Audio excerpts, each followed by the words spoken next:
The NYPD has tapped a new leader to help repair its tense relationship with the community. The announcement comes during an alarming spike in gun violence the past few weeks. CBS 2's Aundrea Cline-Thomas introduces us now to Chief Jeffrey Maddrey. Chief Jeffrey Maddrey took a knee with clergy and with protesters just days after the uprising sparked by George Floyd's death. His active presence with residents as former Brooklyn North commander will be even more important in his new role as the Chief of Community Affairs. Over the past few days since I've been in this role, I've been hearing a lot about how we're going to reimagine policing. And that's one of the things I've been doing, listening to our communities.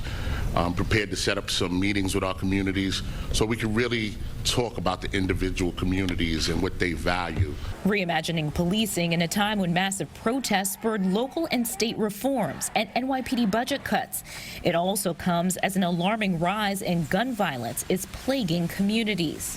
Chief Maddrey needs the community now more than ever. With the recent spike in shootings, there have been more than 100 victims in just the last 3 weeks. The most recent victim, a 27-year-old man who was gunned down around noon in Lincoln Terrace Park in Brooklyn. His killer is still on the run. Growing frustration has top brass pointing fingers. This anti-police rhetoric led Commissioner Shea to make a difficult decision to disband our anti-crime teams with our officers' well-being in mind. Other officers and union leaders are calling out elected officials.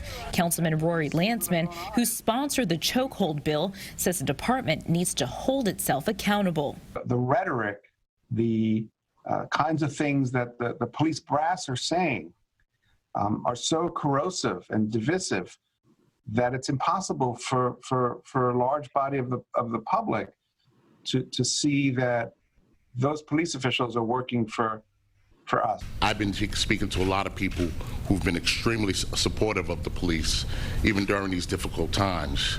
They just want to see the best of us as we want to see the best of them, and we want to work together. Chief Maddrey is already meeting with the community online. He hopes his presence creates a bridge that makes the community and officers even safer. Aundrea Cline-Thomas, CBS 2 News.